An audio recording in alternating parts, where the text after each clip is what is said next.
So it's the newest movie from Yorgos, and like you said, he and Emma. I feel like he probably showed Emma Stone the script, and she was like, you know what, whatever you say, I'm good, because you can tell that she has a great time working with him and admires his vision so much. And here she plays Bella Baxter, who let's just say she's brought back from the dead. That's all I'll say without getting into too much detail, by her adoptive father, Dr. Godwin Baxter, and she starts to explore the world.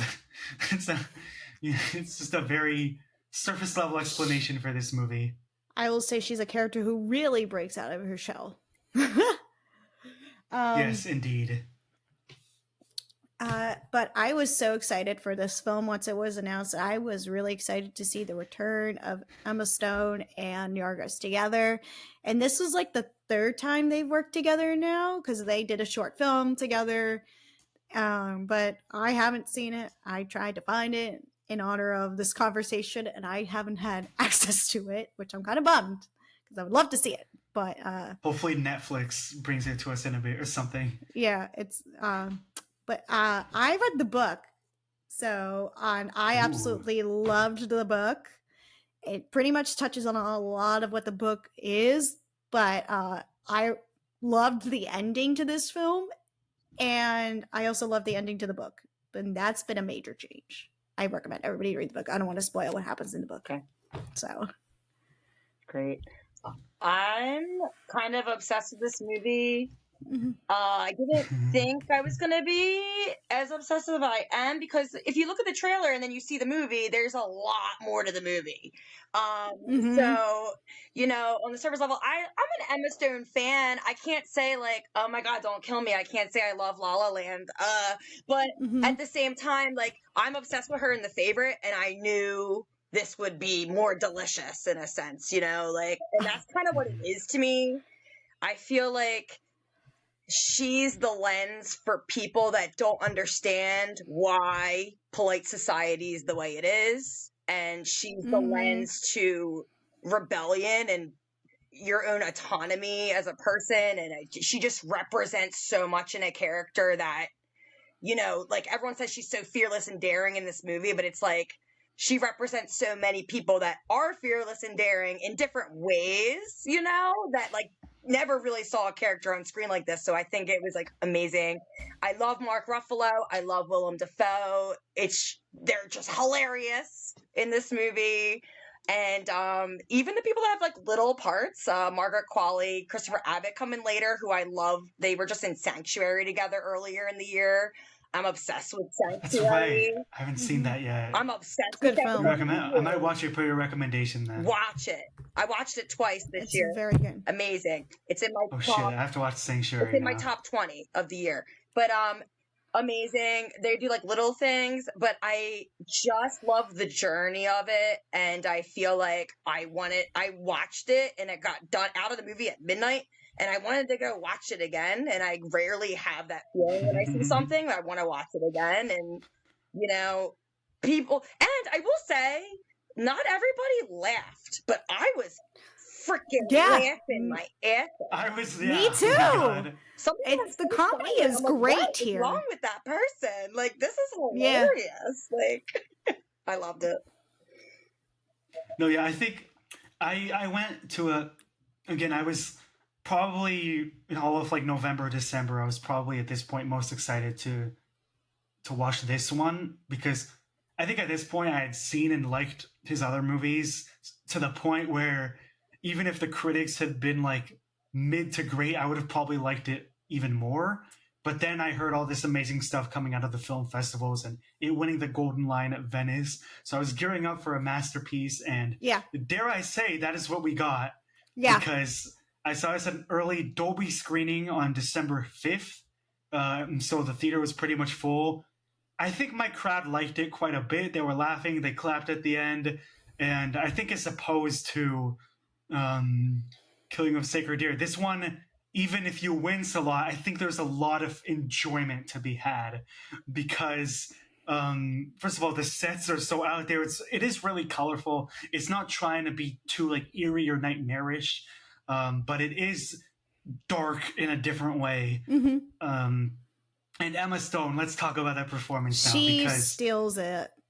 She is great. Oh my gosh, she's more than great. She's brilliant in this film. Yeah. I've just One of the top performances of the year, maybe the last couple years, definitely. I love the way she brings this character Bella to life, and knowing she has the brain of a young child. I won't go into it because I want people to go see it.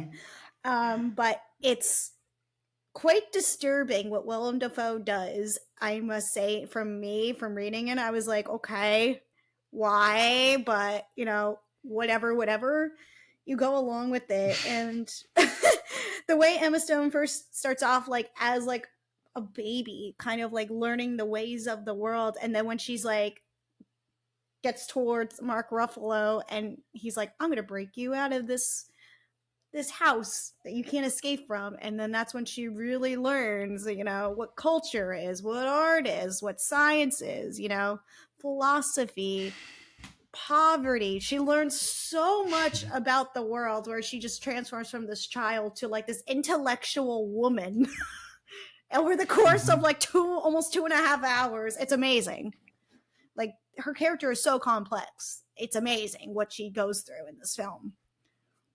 It definitely raises the question of what would it be like if us as adult people came into the world without preconceived notions of it, without any upbringing. It's not quite AI, but you could compare it to that. Yeah. You compare it to Ex Machina or something.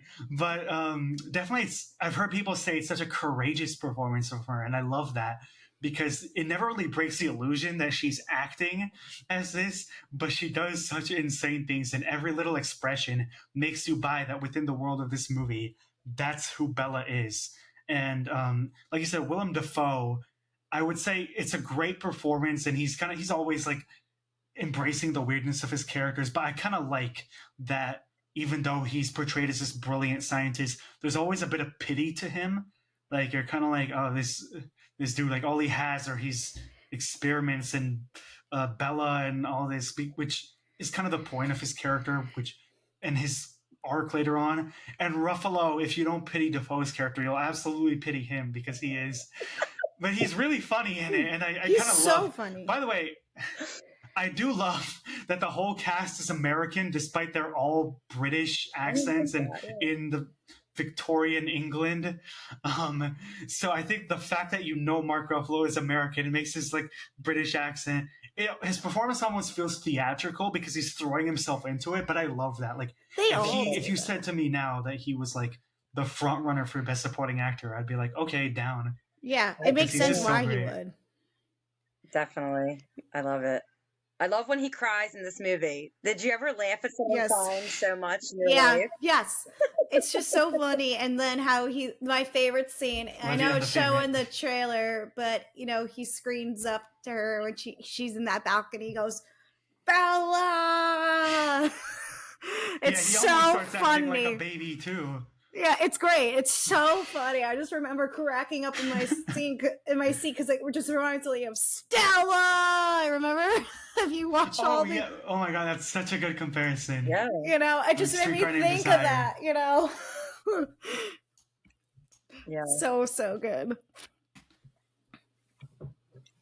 And then, just as a whole, I feel like in terms of directorial vision, he kind of took the best parts of what he's known for already and then just takes it to an 11, because he does he starts out with black and white, then we go into color. He does a bit of fisheye, a bit of you're kind of peeping into a hole in some scenes. There's different aspect ratios.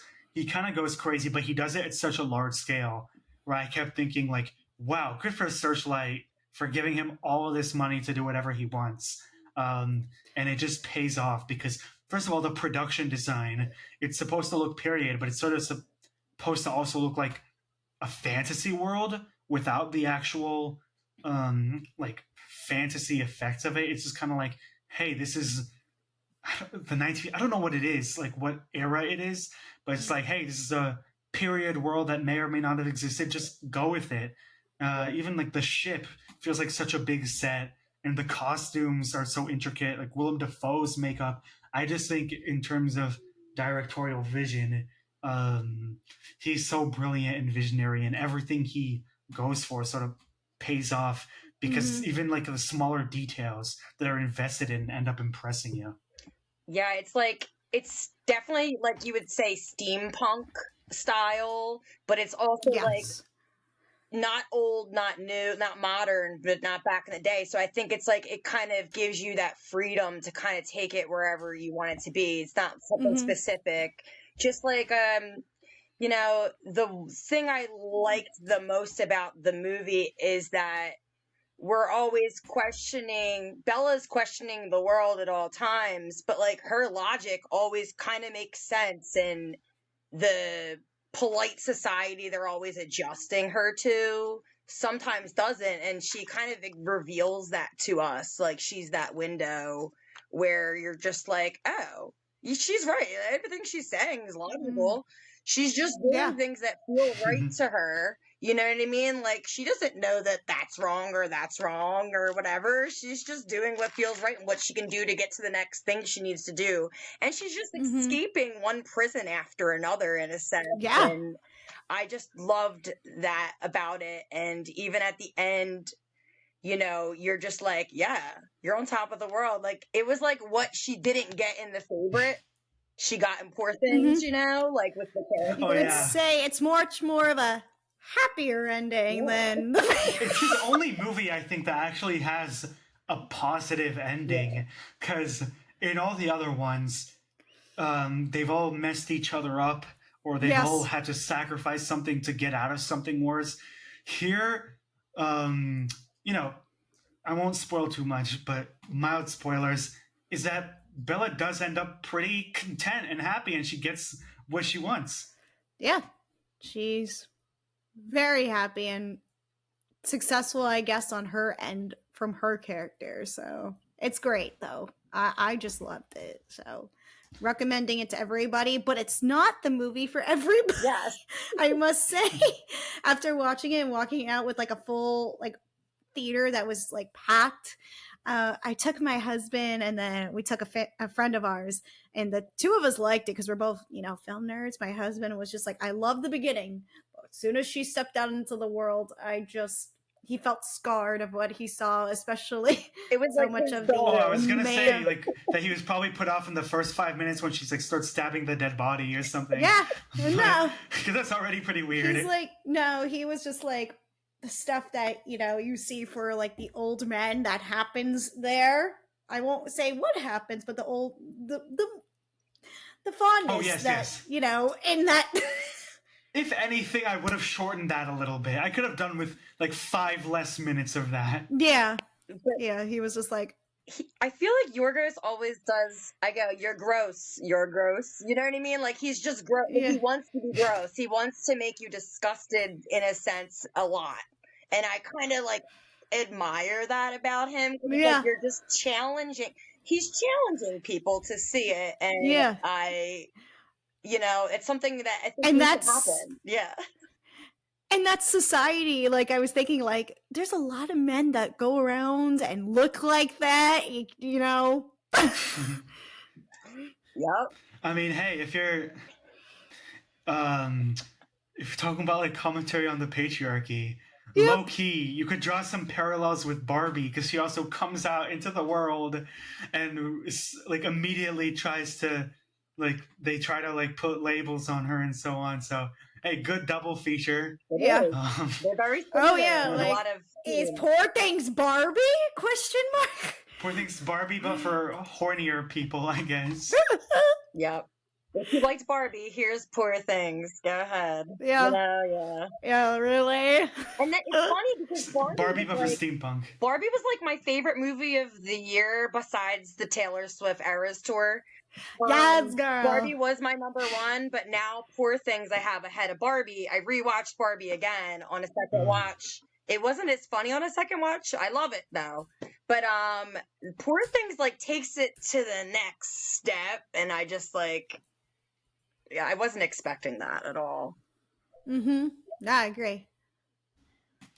Yeah, for real. So, yeah, I just think he goes all out with this movie, both like with eye candy and with the, I guess, debauchery, with the insanity at hand. But absolutely, this movie benefits from, also going into darker places, but then also going into the fun. Like, anytime Emma Stone is like slapping or punching someone, it was just like gold entertainment. Or they have this crazy dance scene that I know the clips on YouTube because Searchlight has posted it, but watch that when you're watching the movie because it's so great. The whole dance scene is wonderful. I mean, between this and then the Barbie dance scene, like best dance sequences in film this year, I think. Yes. For real, for real. They should definitely do that at the Oscars, where they like a couple that like you'd have like Margot Robbie, Ryan Gosling, Emma Stone, Mark Ruffalo. Dance who off. else danced this year? Barry Keoghan, because he was in Saltburn. He danced. Oh yeah, in just that imagine just Barry coming out. So let's give our scores and our closing thoughts, and then I'd love to talk about Oscar chances. So I guess I'll start, which is Poor Things. I'm glad to report is sitting at a 10 out of 10 for me, and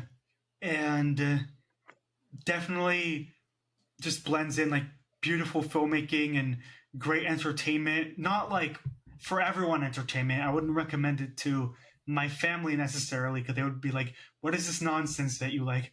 But to anyone who likes watching movies, and I would suggest you watch another Yorgos movie first, at least like The Favorite or something, if you don't have a good stomach for the other two. But absolutely a fantastic movie that I'll always look back at as one of this year's golden films. I agree. A solid 10 out of 10 for me. Absolutely one of my favorites. Made it in my top 5 of the year. I am so happy how this film turned out after reading the book and just seeing how daring the book was and how daring the film is and how rich and complex the film was. I just love it. Love it, love it, love it. Me too. 10 out of 10.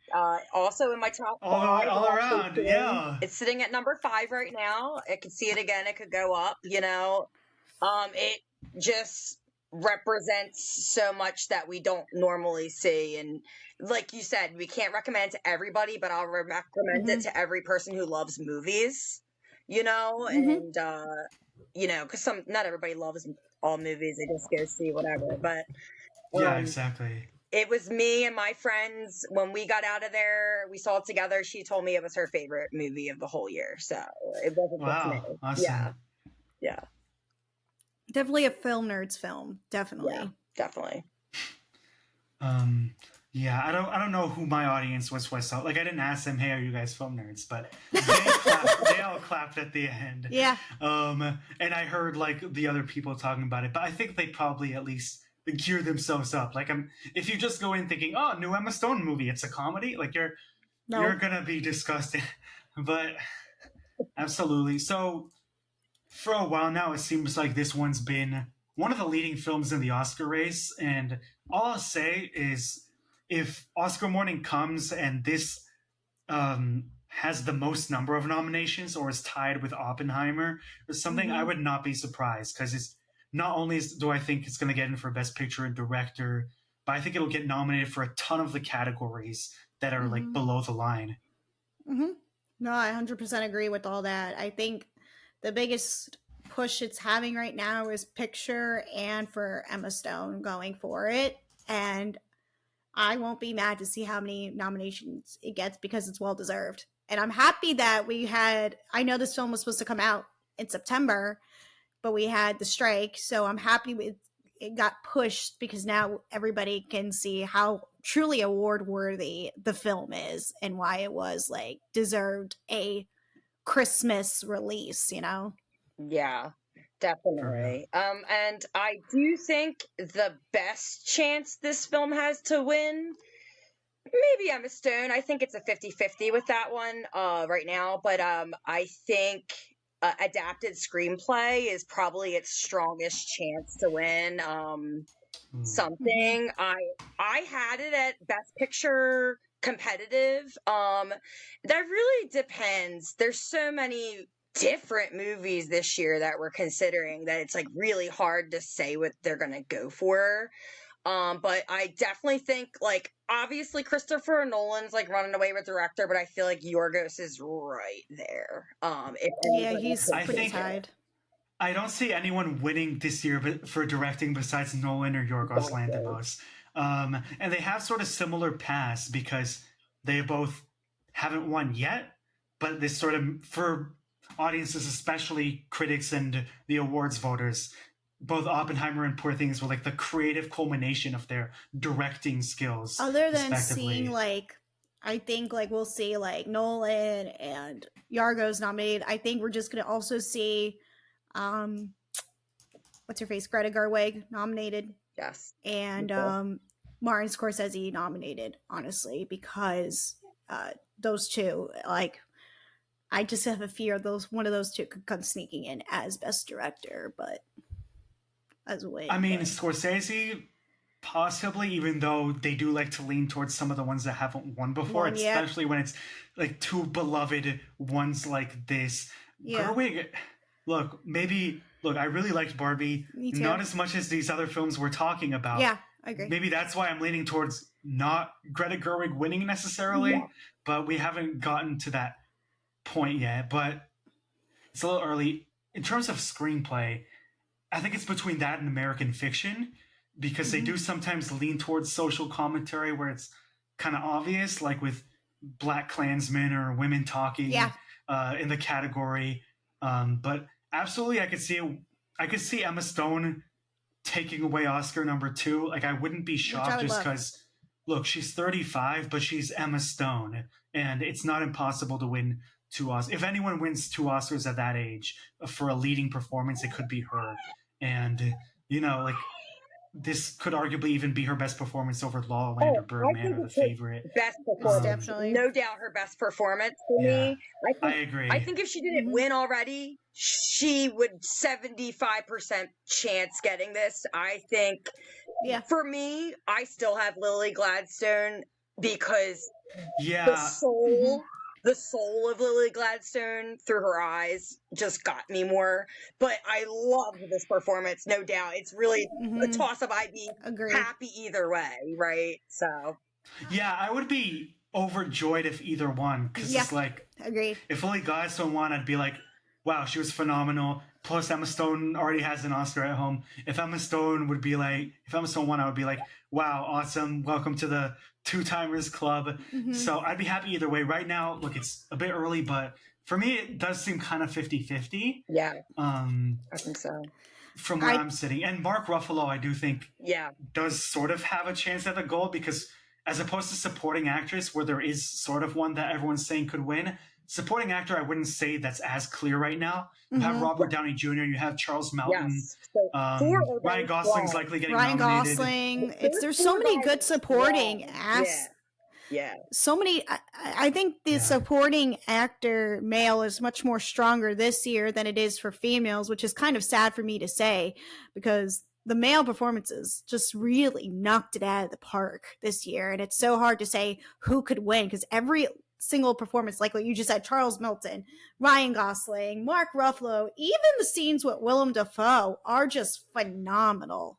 So I would nominate Dafoe. We could see De Niro for Flower Moon, Sterling K. Brown for American Fiction. It's there's so many good ones. It's so good performances and fit them into that category, and I would be like, I don't want to for real. It's such a strong category this year, which it hasn't been in a while this strong. Normally, the best actress is the category we're talking about, but I feel like this year, like that supporting actor category, like De Niro gave one of his best performances in like 2 decades for me, and I feel like Charles Melton's probably my favorite if I could pick one.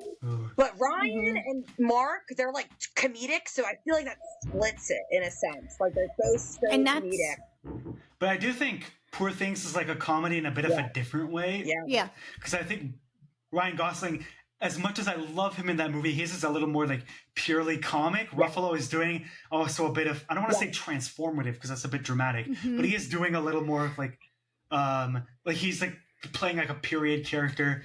I mean, that's why I would give him the edge over someone like Ryan Gosling. But honestly, I think he's delicious. He's deliciously something. Deliciously something. Honestly, for me, I could split it like movie. Like, you know what I mean? He's like the one you wanted to look at, you know? Yes. Honestly, right now it could be like 33. Mark Ruffalo, Robert Downey Jr., Charles Melton, but even Ryan Gosling. I don't know if win, but like it's Ryan Gosling, and they love him so much. And knowing Ryan hasn't won yet, and given the times he has been nominated with his career, I wouldn't be surprised even if he just overshadows Mark Ruffalo and just they're like, all right, this is your time. Let's give you your flowers now, Ryan. It really depends on if they re-release Oppenheimer and Barbie and bring it more of a recency bias back into it. I think the recency bias has a big way on a lot of these performances. I kind of forget about Robert Downey Jr., to be honest with you guys. Like, he's great in that movie, but if you think about him next to the other people, it's not as loud, right? In a sense. Yeah, so, I agree. I think he has that good like yelling scene in the room with Alden Ehrenreich. Though. Yes, but right now, if you told me who's winning, I would honestly low-key say Ruffalo, but I'm not convinced. I'm not convinced at all. As opposed to like Divine Joy Randolph and Holdovers, which I'm confident in. Me too. I'm not confident for supporting actor yet. Yeah, only time will tell, I think, between what we see with the Golden Globe and SAG. Because there's a lot of interesting comparisons on like who won the Golden Globe and who won the SAG, and then like that translated who won the Oscar. Because I feel like those are more battling out. Like Golden Globe kind of pairs well with critics, I think, better, the critics winners. But I think those two, whoever wins, because that's also press versus you have the Actors Guild voting both for the Oscars and the SAG. And I don't even know who's voting for the Golden Globes this year because I just learned the HFPA disbanded. But they're always like journalists, just as the Critics' Choice are, which is why we could have seen like Angela Bassett win those two for Black Panther: Wakanda Forever, and then Jamie Lee Curtis took the SAG and then the Oscars. So that's a good explanation for the split. Yeah. So oh no, go ahead. No, I was just gonna round it out and say I'm excited for Yorgos' next project. He's working with Emma Stone again.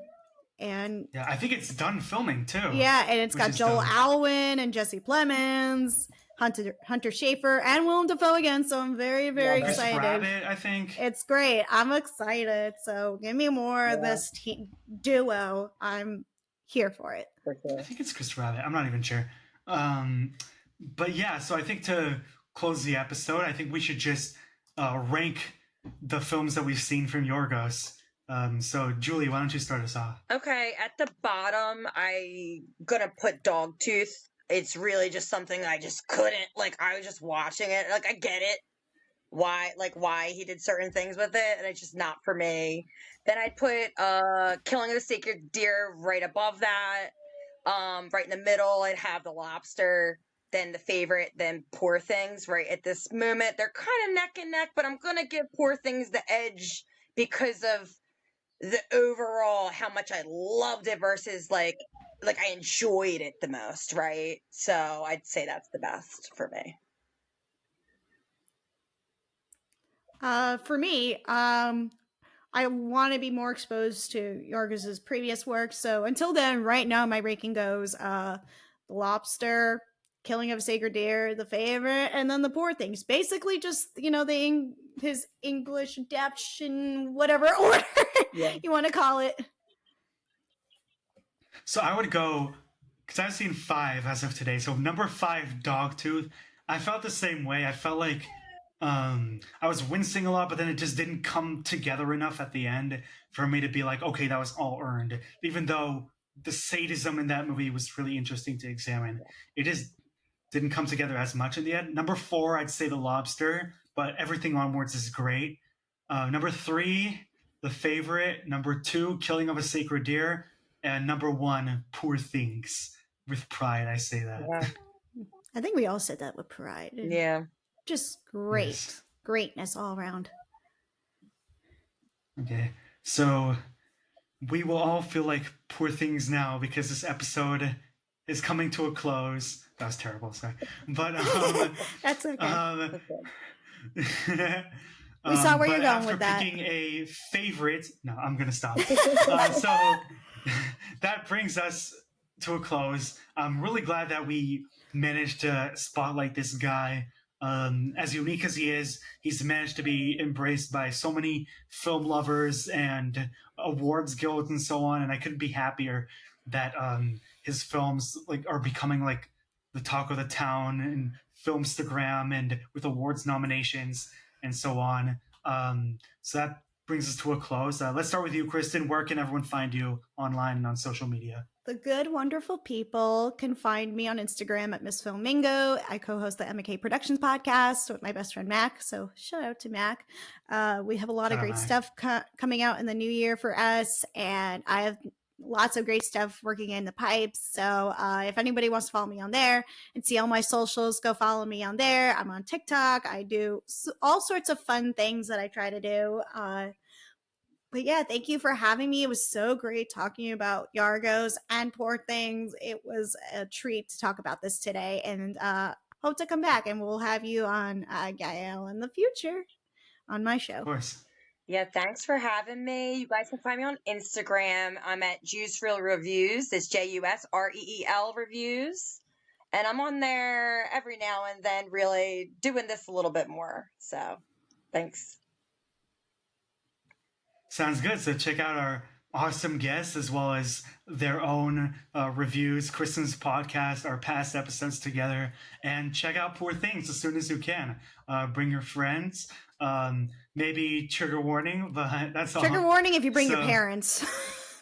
Don't see it with your parents. I'm keeping this away from my family at least, but everyone else, I'm strongly suggesting this too.